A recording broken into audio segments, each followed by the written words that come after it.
What a month it's been. Let's do a wrap up, shall we?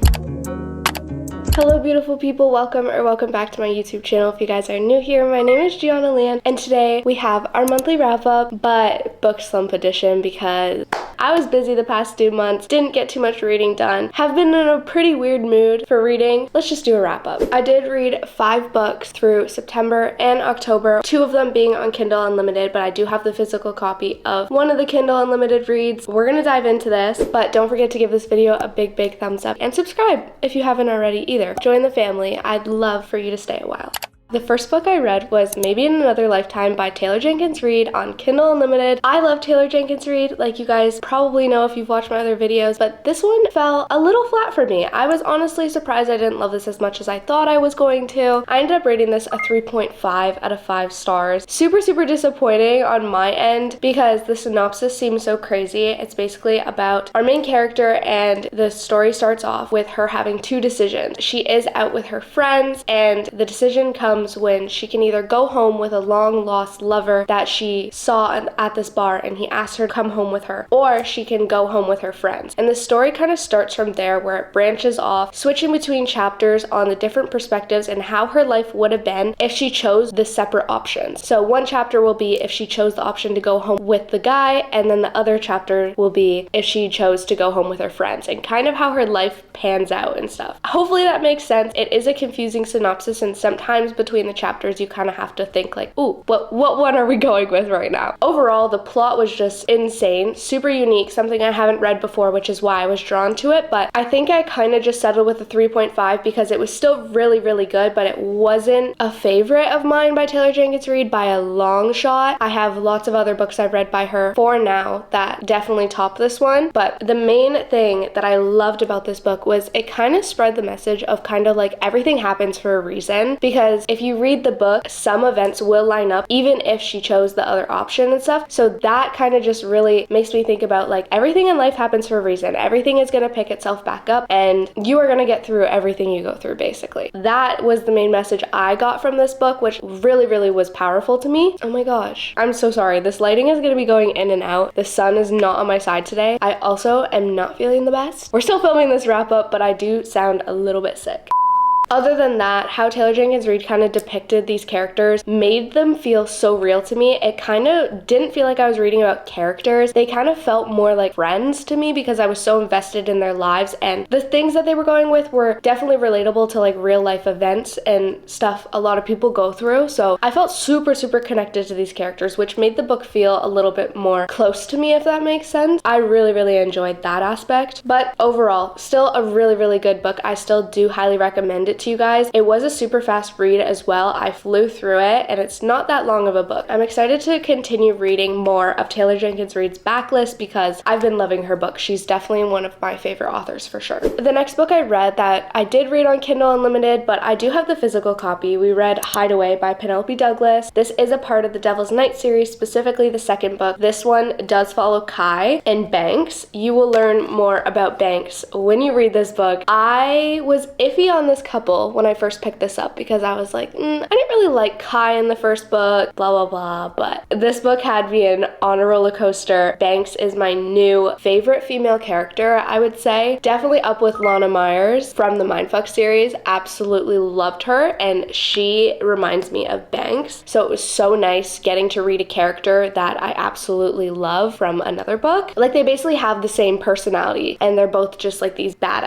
that don't put up with anything. I'm just gonna cut right to the chase. I rated this a 5 out of 5 stars, you guys. This was my 5-star read of the month. I absolutely loved it. I was going between a 4.5 and a 5 stars, but I couldn't stop thinking about this book, and it was so much better than the first one, and I loved the first one in the series. It just has to be a 5-star, and it doesn't deserve a rating below that, in my opinion. But basically, each book follows a different horseman. There are 4 horsemen in the series, so this was Kai's book. It's basically basically a very, very dark, spicy, suspenseful romance, I want to say. In my opinion, this is definitely a book to check trigger warnings for. This one specifically did deal with a little bit harder topics to read about than the first one, I would say, so just make sure you check trigger warnings for this. I also think this one just stuck out to me so much more honestly because the plot was just so much more crazier. Like the plot twist, and it had me kind of like hooked to the book a little bit better than the first one did. I don't know, maybe if it's because I know I love the series now and then I was expecting it to be how it was, or if this one just was so much more action-packed because we got so much more details throughout this one specifically than the first one. We kind of got a little bit more answers than we did in the first one, and I really, really, really loved that because I got some questions answered that I had no idea reading the first one. So the whole concept of Banks being a new character and being thrown into this book definitely pushed this rating so much higher for me because of, like I said, I love Banks. She's definitely one of my new favorite characters I've ever read. Her connection with the other people, I'm not going to say too much, but her connection as a whole just kind of pieces the whole storyline together, and it just was perfect. I absolutely just love this book. I do have my thoughts and reactions reading this book in my vacation reading vlog that I filmed, so if you guys want a little bit more insight on my reactions and stuff like that, not so much a review, make sure you guys watch that video. It'll be linked down below. I featured some other books in there as well. It was just a really, really good time. Then I read The Unhoneymooners by Christina Lauren. I did read this physically on my trip. I went book shopping and I found this book in English in Greece, and I just have been wanting to read it for a while now. I did read Love in Other Words this summer by them, and I absolutely loved that. I'm pretty sure it was close to a 5-star read, so when I saw this, I was kind of in the mood for a summer read while literally in Greece, feeling all those vibes, you know? So I did read this. Super late to the hype. This book did blow up a few years ago, to be honest. I ended up rating this a 4 out of 5 stars. It was so cute and gave all the vibes that I was looking for on my vacation. I knew it had to get a high rating from me, but this one was kind of like your typical romance plot. If you guys haven't heard anything about this book, our main love interest, basically Olive and Ethan, their siblings are getting married. They all go to the wedding, and everyone at the wedding gets food poisoning except for Olive and Ethan. Once their siblings are married, they're supposed to go on their honeymoon to Hawaii, but because they are sick and everyone has food poisoning, they obviously can't go. So their siblings offer Olive and Ethan to basically take the honeymoon so it doesn't go to waste. But they are sworn enemies. They hate each other. They always have. That's where the tension starts. That's where the whole book kind of starts. And you basically just get to watch the banter and them trying to put up with each other on this honeymoon in Hawaii when they hate each other. Lots of tension. The banter in this was absolutely so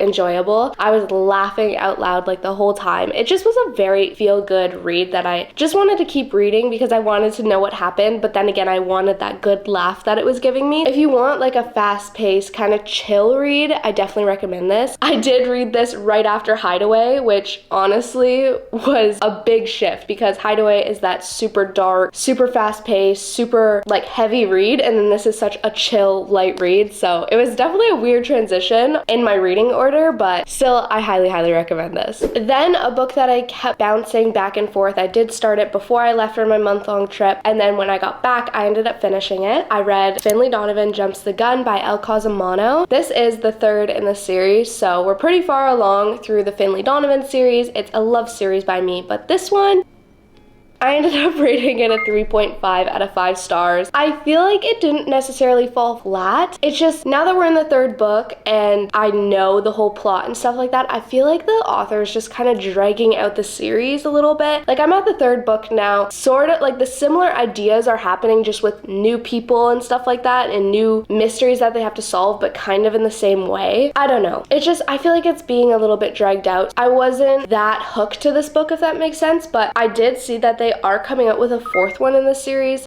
I don't know if it's stopping there or if that's the last one, but I'm not too sure if I'm gonna pick that one up because I just didn't love this one. But don't get me wrong, the first and second one are amazing. Like, those were really good. Because this is the third in the series, I'll just explain the first one. It's basically like cozy mystery vibes with lots of dark humor and revolves around a struggling mom that is turned to a killer, and she has her nanny as her partner in crime. And basically you just watch them try to solve mysteries, cover up murders, and it's just a good time, and it's so funny. Like, the writing is hilarious. I was constantly laughing out loud while reading this, even from the first one. First, second, and third one have been so funny, and I feel like that's why I've continued this series, because of how much I've enjoyed the characters and gotten to know and love them, and I just feel so connected to them. And if I feel that way towards a book, that's how I know that those characters will last in my mind forever, and that is definitely part of what makes a good book for me. But like I said, I still recommend this book, even though it is the third in the series, and in my opinion it feels kind of dragged out. You just have to finish the series. So knowing me, I probably will end up picking up the fourth one when it does release. I just was a little disappointed in this, which kind of made me sad, but highly recommend the whole series. Just give it a try. It's super fast paced, it flows super well, you'll be laughing out loud, has that dark humor, cozy mystery vibe. It's just a good time, and I still highly recommend. And the last one I read definitely threw me through all the emotions, let's just say. I read The Only One Left by Riley Sager, and I told you guys I wanted to give Riley Sager another chance, and I did. And trust me, I'm so happy I did. I ended up rating this a 4.5 out of 5 stars. It was so close to a 5 star, but there was something in me that couldn't give it a 5 stars. I don't know what it was. Maybe it wasn't that 5-star feeling, but I can easily stick to a 4.5 because of how absolutely insane this book was. It was crazy. This is his newer release. I saw it right when it released, and I wasn't really too interested in it, but I am doing this little thing with my best friend Lily. She lives out in the UK, and we basically pick a book for each other and we annotate it and then we mail it off to each other. So this is the book that I chose out of her selected few she sent me that she would like to read that caught my eye, and I was like, I'm just gonna give it a chance, you know? I want to annotate it. I feel like it could be fun. I just gave it a chance, knowing in my head beforehand that I wasn't really vibing with it, but this just shows you that sometimes you just gotta pick up books that you know you might not like, because you might be surprised, like I was with this one. I honestly don't even know how to explain this book. I don't really want to explain too much of this book, because with Riley Sager's books, I've come to the conclusion that you should just go into them blind, have the idea of what the book is about, pick it up, start reading, because that's what I did with this one and the other one I read by him, and it just made me enjoy it so much more. I feel like it basically follows 2 time periods and this very wealthy old family that lives on the wealthier side of town, and they're known as the Hope family. And in the early 1900s, the whole Hope family was murdered. It's the Hope massacre. Basically everyone in the family died except for the one character, Lenora Hope. So she was kind of concluded as the person who did it, but because there was no evidence or anything to prove it, she hasn't been proven guilty, but everyone in the town kind of insinuates / knows that Lenora Hope killed her whole family and is now still living in the house. And now, after years go by, after lots of kind of health problems that Lenora goes through, she needs a full-time caretaker, which is where our main character, Kit McDear, comes in, and she basically has to care for Lenora, but at the same time, she knows the history of the house, and she wants to know what happened at the Hope's family and who really did it. So it's basically the story of weird things happening in the house, lots of dark secrets being unfolded from way before the massacre even happened and stuff like that. It just threw me in a whole roller coaster. I was feeling sad, I was feeling empathetic, I was feeling mad, I was feeling all the emotions reading this book and getting to know some of the characters. I was like, oh, I don't like this character, or oh, this character definitely did it. And trust me, I had so many theories in my brain of what happened. I even wrote down a note of theories that could have possibly happened, and I was so certain that I got Riley Sager this time, because the last one I didn't guess it. I was like, I'm gonna guess it this time. But even with all my theories, I still was proven wrong. Riley Sager got me once again. In the last 50 pages, when I thought that the main twist was revealed, he threw in probably 3 or 4 other twists that I never would have saw coming. So oh my gosh, like this whole book, I just still can't wrap my brain around. I'm still thinking about the plot and being like, how did I not see this coming? It was just a really good read. I highly recommend you pick this up. It's definitely a different style of book that I normally wouldn't read, like plot-wise. So I was kind of iffy on it, like I said, but I'm so happy I picked this up. But I also do have a reading vlog coming out with all my reactions. I did film my full reaction of the end of this book, and trust me, it was a wild one. So that reading vlog will be coming out soon, hopefully. So stay tuned to watch my reactions for this book. Just go read it, guys. Or just a Riley Sager book in general. I feel like if you haven't experienced a Riley Sager book before, it is definitely a must to add to your TBR. I'm telling you. I promise you.